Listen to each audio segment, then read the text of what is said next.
Hello दोस्तों, मैं रुस्तम और आप देख रहे हैं नॉलेज लाइव। दोस्तों, आज हम लोग पढ़ेंगे बिहार बोर्ड 10th क्लास का उर्दू का चैप्टर 2।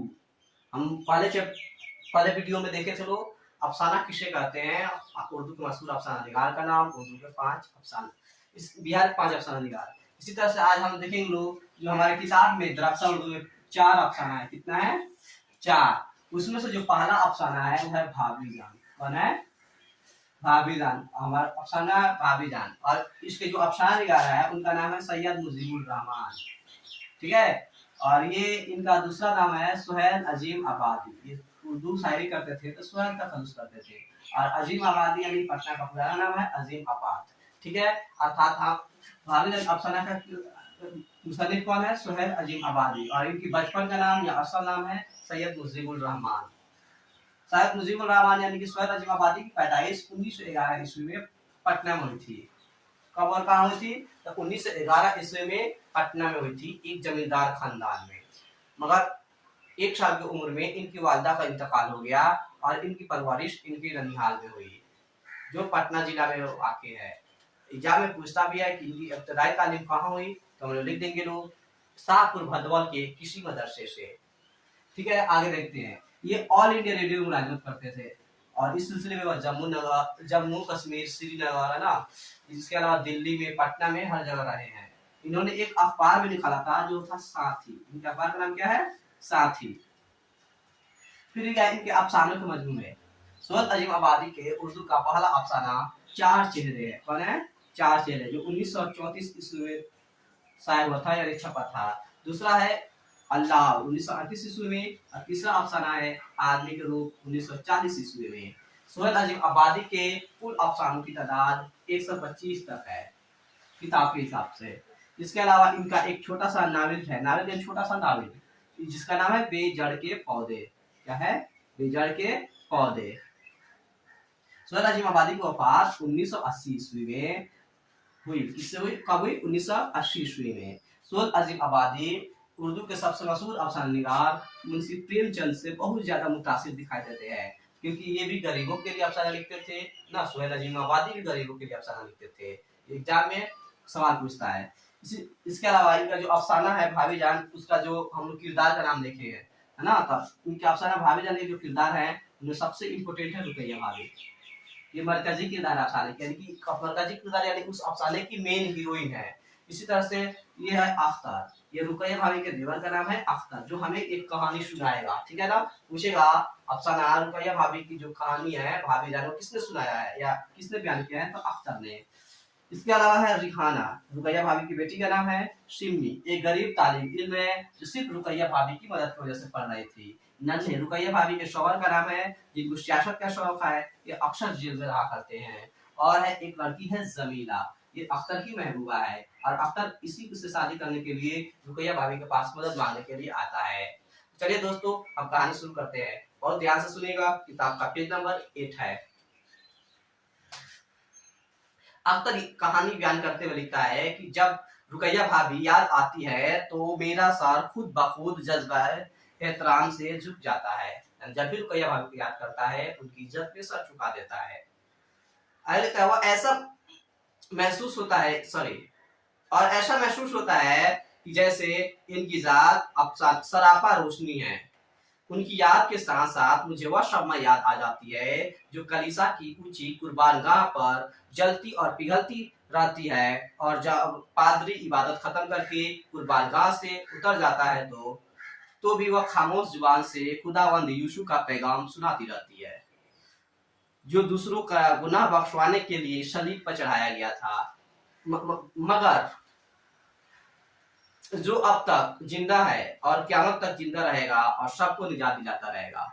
अख्तर कहता है, रुकैया भाभी जब भी मुझे याद आती है तो मुझे ईसाइयों के जो चर्च होते हैं उसमें जलने वाले सलीब के पास मोमबत्ती की तरह याद आती है, क्योंकि रुकैया भाभी की मिसाल किससे दिया गया है? मोमबत्ती से, जो खुद जलता है, पिघलता है, मगर दुनिया को रोशनी देता है। इस तरह से रुकैया भाभी खुद मुसीबत में रहती है, मगर हमेशा दूसरों की मदद करती है। चलिए, दूसरा पैराग्राफ है, रुकैया भाभी की जात मुझे ऐसी समा मालूम होती है जो जलती और पिघलती रहती है, लेकिन रोशनी फैलाती और कुछ कहे बगैर भी वह हर वक्त पैगाम सुनाती रहती है, ऐसा पैगाम जो अमर है। रुकैया भाभी की मिसाल किससे दिया गया है? तो चर्च के जो सलीब के पास, सलीब क्या होता है? जो मुकद्दस निशान होता है ईसाइयों का, इसे सलीब बोलते हैं। ठीक है, यहाँ पे मोमबत्ती जलता है, उसकी एग्जाम्पल रुकैया भाभी से दिया गया है। ठीक है, चलिए आगे देखते हैं। अख्तर रुकैया भाभी के पास आया था, है ना, सोया हुआ था, तभी रुकैया भाभी आती है और अख्तर को उठाती है। सुबह भाभी ने सुबह सवेरे आवाज दी, खैर तो है शहजादे, घोड़े बेचकर सोए हुए हो, चाय ठंडी हो रही है। रुकैया भाभी अख्तर को चाय पीने के लिए उठा रही हैं। भाभी की आवाज सुनकर मैं उठ बैठा और वह मुस्कुरा दी और बोली। भाभी की आवाज सुनकर के अख्तर उठ जाता है और रुकैया भाभी की बात सुनता है। कहती हैं, भाई बात यह है कि ठंडी चाय मुझसे पी नहीं जाती और बच्चों को स्कूल भी भेजना है। रुकैया भाई बच्चों को भेजने के लिए, स्कूल भेजने के लिए तैयारी कर रही हैं। अख्तर कहता है, भाभी यही तो मुसीबत है आपके साथ, सुबह हुई और उठाकर बैठा दिया। हम लोगों को भी तालिब इल्म समझती हैं, हमें भी अपना स्टूडेंट समझती है, जो बच्चों को तरह उठा देती है। भाभी बोली, तो आज तुम कौन से बूढ़े हो चुके हो, भाई जल्दी उठो, अरे उठो जल्दी करो। अख्तर को क्या कर देती है? उठाती है। भाभी ने हाथ पकड़ा और बिस्तर से खींच लिया। मैं जमीन पर खड़ा हो गया, वो हंसने लगी। अख्तर को रुकैया भाभी ने बिस्तर से खींच करके खड़ा करा दिया और हंसने लगी। अख्तर बोला, शुक्र है कि मैं आपका स्टूडेंट नहीं हुआ। रुकैया भाभी कहती है, बातें ना बनाओ, चाय ठंडी हो रही है, बच्चे बैठे हैं। यानी बच्चे मेज पर बैठे हुए थे चाय सुबह में पीने के लिए। अख्तर कहता है, लेकिन मुझे नींद आ रही है भाभी, रात भर नहीं सो सका हूँ। रुकैया भाभी कहती है, चाय के बाद दूसरी किस्त सो लेना, यानी कि चाय पी लो उसके बाद फिर दोबारा सो लेना। अख्तर किस्त लफ्ज सुन करके हंस पड़ा और वह बोली, शायर होकर दाद नहीं देते, क्या लफ्ज मैंने इस्तेमाल किया है? अगर नवाबानी और बाकी होते तो इस एक लफ्ज के इस्तेमाल पर एक जागीर तो जरूर बख्श देते। चलो भाई तुम जरा जल्दी करो, इतना ही सही। भैया भाभी कह रही हैं कि मैंने जो किस लफ्ज इस्तेमाल किया उसके बदले में औध के नवाब अगर जिंदा होते तो मुझे जमींदार दे, जमीन बख्श देते। तुम जल्दी करो, इतना ही सही। तभी अख्तर भी बाहर चलता है, रुकैया भाभी भी चलता है मेज पर, है ना। रुकैया भाभी ये खाने के कमरे में चली गई और जब थोड़ी देर में मैं मेज पर पहुंचा तो बच्चे चाय खत्म कर रहे थे। नन्ही रिहाना बोली। ये रिहाना कौन है? रुकैया भाभी की लड़की का नाम है। अख्तर से कहते, चाचा जान हम लोग चाय खत्म कर चुके हैं, अब आप हमारी जूठी चाय पीजिए, है ना। स्कूल की लॉरी ने हॉर्न बजाया और बच्चियां ताली बजाती हुई बाहर चल दिए, यानी जितने भी घर पे बच्चे थे सब के सब चले गए स्कूल। भाभी ने चाय ढाल कर मेरी तरफ बढ़ाई और बोली, अगर तुम नौजवान इतनी देर तक सोते रहोगे तो क्या करोगे? शेर कहूंगा और क्या करूंगा। अख्तर क्या कर रहा है? शेर कहूंगा, यानी अख्तर एक तरफ से शायर है। अख्तर क्या है?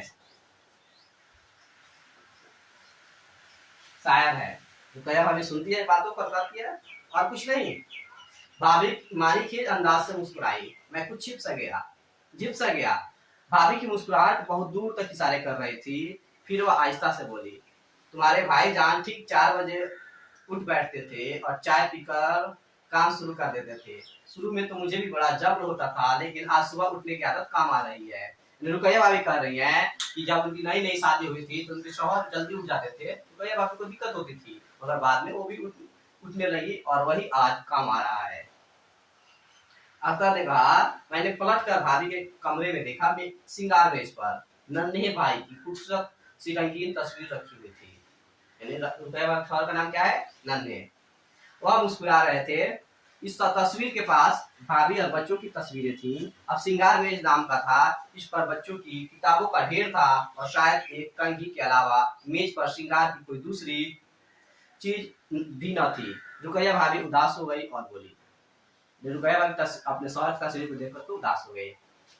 कहती है, अख्तर न जाने तुम्हारे भाईजान आज किस हाल में हैं, देखो उनके मुकदमे का क्या होता है। 1000 मील की दूरी पर उनके कोई काम भी नहीं आ सकती। चंद ही दिनों में उनके मुकदमे का फैसला होने वाला है। रुकैया भाभी के शौहर एक सियासतदान है, सियासत करते हैं, राजनीति करते हैं और इसकी वजह से उन्हें हमेशा जेल में रहना पड़ता है। भाभी जो हमेशा फूल की तरह हंसने और बुलबुल की तरह जागते रहने की आदत थी, बिल्कुल उदास और चुप थी। लेकिन एक किसी के पाँव की चाप सुनाई दी, फिर आवाज आई। ये दोनों लोग घर में बैठकर बातें कर रहे लोग, तभी बाहर से कोई आ रहा है और आवाज होता है, मैं आ सकती हूँ, मैं आ सकती हूँ, अंदर आने के लिए इशारा है। भाभी ने कहा आ जाओ, और एक जवान सी लड़की कमरे में दाखिल हुई। भाभी ने देखते ही कहा, उस लड़की को बुलाते हुए भाभी ने कहा, आओ सिम्मी, चाय पियो, मैं आज शाम को तुम्हारे घर जाने वाली ही थी, बुन दिए तुमने स्वेटर। यानी ये सिम्मी आई है। कौन सिम्मी? जिसको रुकैया भाभी पढ़ाती हैं, उसे एक काम दिए स्वेटर बुनने के लिए, वही लाई है। वही लेकर आई हूँ, ऊन बच गया था तो मैंने टोपी और मोजे भी बुन दिए हैं।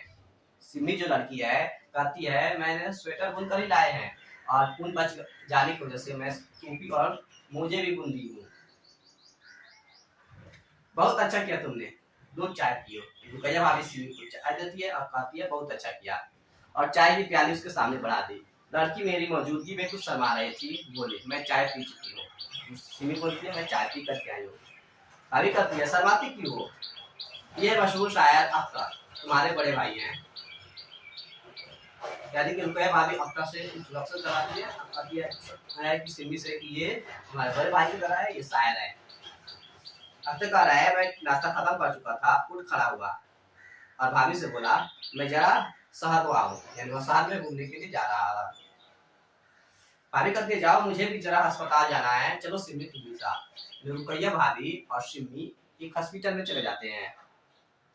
अख्तर कह रहा है, मैंने कमरे के खिड़की से भाभी को बंगले के अहाते से, यानी बंगले के बाउंड्री से बाहर जाते देखा। उनके हाथ में दूध की वह बोतल थी जो बहुत देर से मेज पर रखी हुई थी।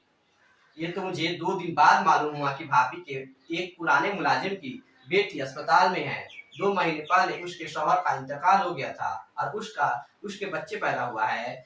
उसका कोई भी देखने वाला नहीं। भाभी खुद ही दोनों वक्त दूध की बोतल लेकर 2 फरलांग पैदल जाती और दूध पहुंचाती है, और स्वेटर और मोजे उसी बच्चे के लिए बुनवाए थे। रुकैया भाभी घर एक पुराना नौकर था, उसकी बेटी की शादी हुई थी, उसका शौहर मर चुका था। रुकैया भाभी उसकी मदद कर रही है। समझ सकते हैं कितनी दरियादिल औरत थी ये। आगे लिखा है, क्योंकि लिखा है, सर्दी का मौसम शुरू हो रहा था और सिम्मी उनके कॉलेज की एक गरीब तालिब इल्म थी जो सिर्फ उनकी मदद के सहारे पढ़ रही थी। सिम्मी कौन थी? रुकैया भाभी के स्कूल की एक तालिब इल्म।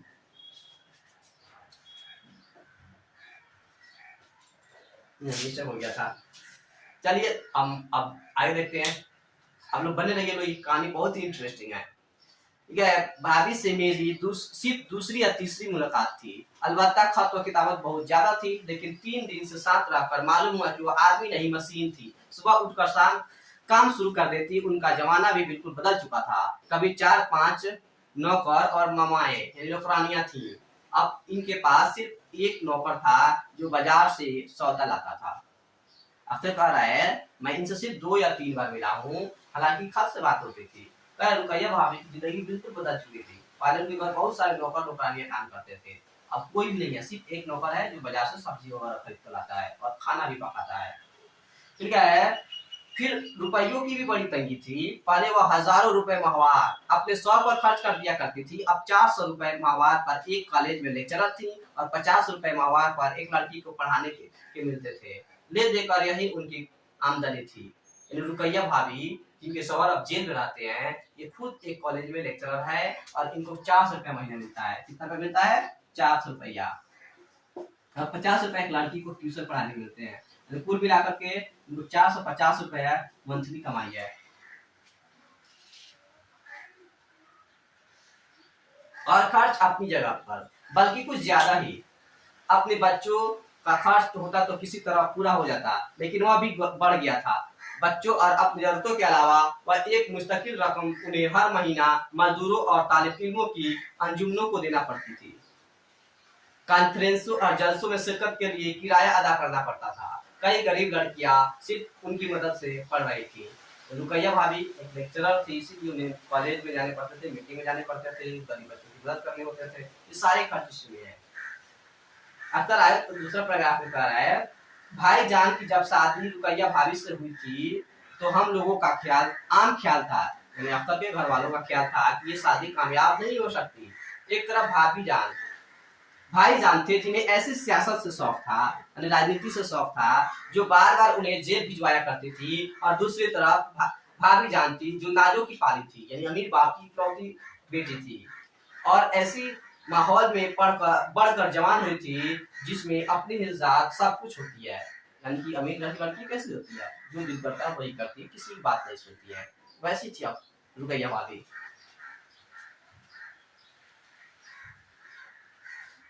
और हम लोगों की शादी की खबर सुनते ही सोच लिया था कि भाई जिस तरह भाभी जिस तरह अब अभी मैके में शान से रहती है रहा करेंगी, यानी ससुराल में भी वैसे ही रहेंगी, और भाई जान जेल में रहेंगे। बाजों का तो ये ख्याल था कि भाई जान भी सियासत के चक्कर से निकलकर बैरिस्ट्री यानी वकालत करेंगे और अपनी आलिशान कोठी में शान की जिंदगी गुजारेंगे, या फिर आराम कुर्सी वाली सियासत चलेगी और किताबों की बातें दोहराएंगे। लेकिन सबका ख्याल गलत निकला। भाई जान ने रुकैया भाभी को अपने रंग में जल्द ही रंग दिया और कदम ब कदम साथ चलने लगी। और शादी के बाद जैसे ही भाई जान को गिरफ्तार हुए और उन्हें 2 साल की सजा हो गई, भाभी जान ने अपने लिए राह तलाश कर ली। नन्हे को कहा हो गया जेल हो गया, वो जेल में चले गए। रुकैया भाभी पहले से बीए कर चुकी थी, वह जल्द ही तैयारी करके एमए कर लिया और कॉलेज में लेक्चरर हो गई और इकलौती बच्ची की देखभाल में लग गई। रुकैया भाभी घर की तमाम जिम्मेदारी संभाल ली, कॉलेज में पढ़ाने लगी। 2 साल के बाद जब फिर भाईजान जेल से आए तो अपनी सरगर्मियों में रहे, यानी सियासत में रहे, और भाभी जान काम करती रही। फिर 2 बच्चे और हुए। कितने बच्चे हो गए? 3। वह उन्हें पालती रही। अब भाईजान 3 साल से नजरबंद थे और उन पर मुकदमा चल रहा था, यानी कि अभी भी नन्हे जेल में है, उन पर मुकदमा चल रहा है। तो भाभी जान बेशुमार जिम्मेदारियों गम का बोझ उठाए फिरती थी, लेकिन उनका चेहरा कभी मैला नहीं होता था, बल्कि ऐसा मालूम होता था कि वह अपने गम को अपने लिए मुसर्रत यानी खुशी समझने लगी हैं और गम में भी खुशी का पहलू निकाल ही देती हैं। रुकैया भाभी हमेशा हंसती रहती थी, मुस्कुराती रहती थी। क्या वह सुबह सवेरे उठती, बच्चों को नहलाती, उनके कपड़े बदलती, खुद नहा धोकर तैयार हो जाती और बच्चों को खिला पिलाकर 7 बजे स्कूल भेज देती। ये उनका सुबह का काम था। फिर मिलने वालों का सिलसिला शुरू हो जाता। तरह तरह के लोग उनसे मिलने आते और तरह तरह की फरमाइशें करते। ये एक राजनेता की यानी कि बहुत बड़े रहनुमा की बीवी थी, इसीलिए लोग उनसे मदद मांगने के लिए, अपने बच्चों की नौकरी के लिए या किसी भी तरह के कार्य करवाने के लिए उनके पास सिफारिश लेकर आते थे, ताकि ये मिनिस्टर से, सीएम से, पीएम से बात करके इन लोगों के काम करवा दे। कोई इनसे मुलाजिमत की सिफारिश करने को कहता, कोई किसी काम के लिए। सब आदमी ने बड़े आदमी की बहू और बीवी और बहू समझते थे। कोई ये नहीं समझता था कि भाभी जान का ताल्लुक अब बड़े लोगों से सिर्फ छोटे लोगों की वजह से रह गया है। वह बड़े लोगों के पास सिर्फ सिफारिशें लेकर जाती, वरना बड़े लोगों से अपने दूर का भी कोई वास्ता नहीं। भाभी कॉलेज जाती और वहां भी पढ़ाने के अलावा हर लड़के के मामलात में दिलचस्पी लिया करती। बच्चों से पूछती कि स्कूल नहीं आया, कॉलेज पढ़ने नहीं आया, कुछ माली परेशानी होती थी तो उनकी मदद करती थी। कॉलेज से आकर पाबंदी के साथ कई खत रोज लिखती और उन्हें डाक में डलवाती। आमतौर पर ये खतूत नए लिखने वालों के नाम होते थे, जो हर रोज उन्हें खत लिखा करते थे। जब रुकैया भाभी की नई शादी हुई थी तो अपने वक्त को गुजारने के लिए नए छोटे बच्चे जो होते हैं, बड़े होते हैं तो शायरी करते हैं, उनकी मदद के लिए खत लिखती थी। लेकिन अब वह कंपल्सरी रोज खत लिखती थी, और जो बच्चे नए शेर व शायरी कर रहे हैं, अफसाना लिख रहे हैं, नावल लिख रहे हैं, उनकी मदद करती थी, ताकि वह भटके नहीं, गलती ना करे, है ना। इस सब शौक को देख करके आता नहीं पर रुकैया भाभी से कहा,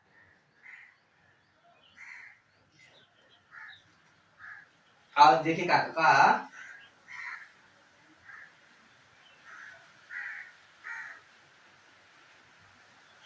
कि नए लिखने वालों के नाम खत होते थे, जो बड़ी मशौरे मतलब रुकैया भाई बड़े प्यार और मोहब्बत से इन खतों का जवाब देती थी, है ना। और ये इसलिए लिखती थी ताकि वे लोग गलतफहमियों का शिकार होकर भाग न जाए और दिल सपनी ना हो, दिल छोटा ना हो। फिर वो शाम को एक जगह ट्यूशन पढ़ाने जाया करती थी। रुकैया भाभी शामिल जो लड़की को पढ़ाने जाती थी, जिसको 50 रुपया मिलता था, जिस वजह से यानी सुबह जागने के बाद सोते वक्त तक काम आदमी का है, मशीन मालूम होती थी। इनके खत लिखने के शौक से तंग आकर मैंने कहा, यानी कि रुकैया भाभी मशीन की तरह सुबह से शाम तक कार्य करती थी। अक्सर इससे परेशान होकर के रुकैया भाभी से कहता है, भाभी आपने क्या इल्लत ये मुसीबत पाल रखी है, कॉलेज में तो सर खपाती ही हैं, घर पर भी एक कॉलेज बना रखा है। भाभी बड़े बावकार अंदाज में मुस्कुराई और बोली, यानी अख्तर को जवाब दी। कहती है, अख्तर इन नए लिखने वालों को कैसे भूल सकती हूँ, ये तो हमारे मुस्तकबिल की उम्मीदें हैं, यानी आने वाले कल के ये शायर हैं, राइटर्स हैं। अगर मैं इन पौधों पर रोज छिड़काव नहीं कर सकती, इनकी खिदमत नहीं कर सकती कि इनमें फूल लगे और सारा बाग माँ उठे, तो कम से कम जो कुछ कर सकती है वह तो करना चाहिए। तो गया भाभी कर रही है, मैं उन्हें पढ़ा नहीं सकती, समझा नहीं सकती, तो कम से कम खत के सहारे ही मैं उनकी मदद करती हूँ। इस जवाब के बाद कुछ और बोलने की गुंजाइश ही नहीं थी, यानी अख्तर खामोश हो गया। एक दिन शाम के वक्त वही लड़की सिमी उनके पास आई, यानी जिस लड़की की तालीम का खर्च बर्दाश्त करती थी, सिमी रुकैया वाली के पास आई।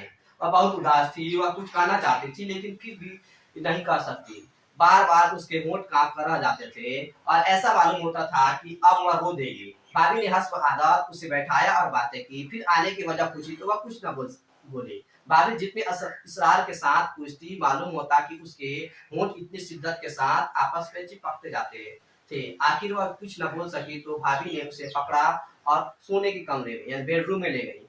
दरवाजा अंदर से बंद किया और पूछा कि क्या बात है, लेकिन सिमी कुछ बताने के बदले रोने लगी और भाभी के चुप कराने पर भी रोती गई। और बड़ी देर के बाद भाभी के डांटने पर उसने बताया कि दूसरे दिन यानी अगले दिन उसके भाई के एमए की फी दाखिल करनी है और रुपए का इंतजाम नहीं हो सका है। अब वह इस बात पर शर्मिंदा थी कि भाभी इसके कॉलेज का खर्च देती ही हैं, अब वह भाई के लिए फी मांगे, लेकिन दूसरा कोई ऐसा हमदर्द भी न था जिसके सामने वह अपने दिल का बोझ हल्का करती, और सिर्फ अपने दिल का बोझ हल्का करने के लिए इनके पास आई थी।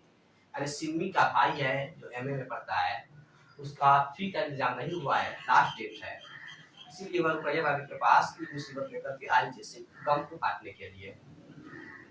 भाभी ने बड़ी मोहब्बत से सिमी के गाल पर एक चपेट लगाई और बोली, यानी चपट मारी धीरे से, प्यार से। कहती है, पगली इसमें रोने की क्या बात थी, आखिर इसमें शर्माने की क्या बात है, हम लोग इसी तरह एक दूसरे से अपना दुख दर्द हल्का कर सकते हैं। ये कहकर उन्होंने अलमारी खोली और छोटी छोटी सोने की 2 चूड़ियां लाकर सिमी के हाथ पर रखकर बोली, ले जाओ, इसे बेचकर तुम्हारा भाई फी अदा कर सकेगा। यानी मदद मांग नहीं रही है, मगर फिर भी रुकैया भाभी 2 सोने की चूड़ी दे रही है और कहती है, ले जाओ, इसको बेच करके तुम्हारा भाई एमए का फी अदा कर देगा। सिमी शायद गिर जाती, यानी रुकैया भाभी की मदद की वजह से उसको उनकी इसरार दे करके उसकी मोहब्बत दे करके उसको चक्कर आ जाता, लेकिन भाभी ने उसे संभाल लिया और उसकी पेशानी चूम ली और बोली, सिमी, सदा ऐसा ही दिन, ऐसा ही जमाना नहीं रहेगा, दिन बदलेंगे, जाओ सवेरे चले जाओ और फिर अंधेरा हो जाएगा। अरे सिमी को चूड़ी देकर के भेज देती है घर पे। सिमी चूड़ियों को लेकर चली गई। ये चूड़ियां वह थी जो 2 दिन पहले भाभी जान ने नन्ही रेहाना के लिए बड़ी मुश्किल से पैसे बचाकर बनवाई थी और जिसे रेहाना ने सिर्फ एक बार पाना था। किसकी चूड़ी थी? रेहाना की, जिसे सिर्फ एक बार पानी थी। चूड़िया देखकर भाभी जान बहुत खुश थी, जिससे जैसे उनके दिल से पहाड़ जैसा कोई बोझ उतर गया, यानी कि सिमी के भाई की मदद करके। कहानी का आखिरी स्टेज है अब लिखा है, अख्तर भी रुकैया भाभी के पास मदद मांगने के लिए आया था। कल मैं 4 दिनों से उनके पास आया था और एक जरूरी काम के सिलसिले में उनसे मशवरा करने आया था, लेकिन इनकी मसरूफियतें और परेशानियां देख कर ना मौका मिला ना हिम्मत हो सकी। मैंने सोच लिया कि भाभी से बगैर कोई मशवरा और मदद मांगे वापस जाऊंगा। हालांकि मैं अच्छी तरह जानता था कि सिर्फ वही ऐसी आदमी थी जो इस सिलसिला में मेरी मदद कर सकती थी, लेकिन मैंने फैसला कर लिया कि उनसे हरगिज नहीं कहूंगा। यानी अख्तर जो लड़का है रुकैया भाभी के पास भी अपने प्रॉब्लम लेकर आया था, लेकिन रुकैया भाभी की परेशानियों को देख करके इसने फैसला किया कि अब रुकैया भाभी से कोई बात नहीं करेगा, कोई मदद नहीं मांगेगा, ये जानते हुए कि इनके अलावा कोई दूसरा मदद करने वाला नहीं है। आखिर भाभी ने खुद ही कहा, तुम 4 दिनों से आए हुए हो, लेकिन कोई बात तक नहीं की। यानी रुकैया भाई खुद पूछती अख्तर आने की वजह क्या है। अख्तर ने कहा, मैं सिर्फ टहलने और आपसे मिलने आ गया था भाभी। देखिए झूठ बोल रहा है।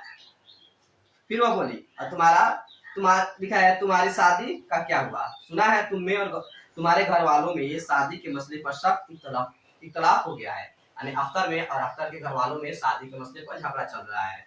क्यों चल रहा है आगे बताते हैं। अख्तर कह रहा है जी हाँ, शादी करने का मतलब है कि या तो मैं अम्मी की पसंद के मुताबिक एक अहमियत लड़की से शादी कर लूं या फिर चुप बैठा रहा हूं।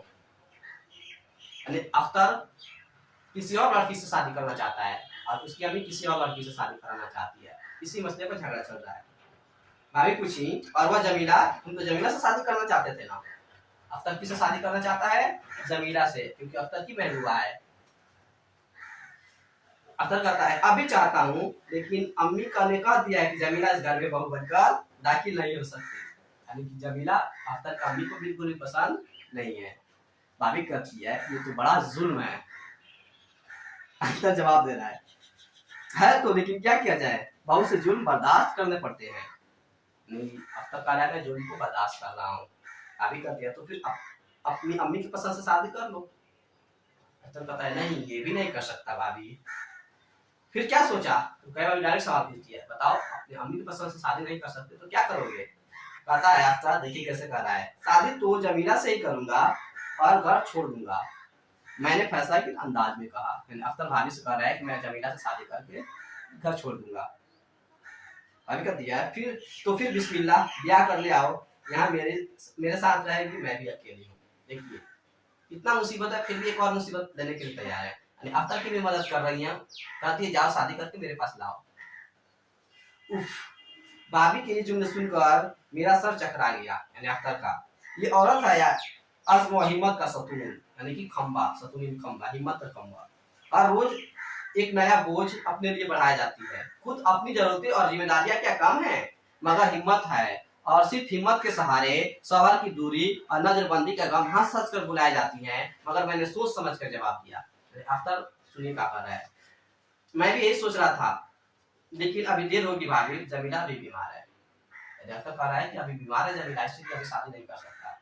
हालांकि जमीला बीमार नहीं थी, बिल्कुल अच्छी थी, लेकिन अगर मैं ये नहीं कहता तो वह फिर जीत पर आ जाती रुकैया भाभी। हालांकि ये हकीकत ये थी कि मैंने फैसला किया था कि भाभी से मशवरा करने के बाद ही जमीला से शादी कर लूंगा और उसे उनके पास रख कर कहीं तलाशे रोजगार में निकलूंगा।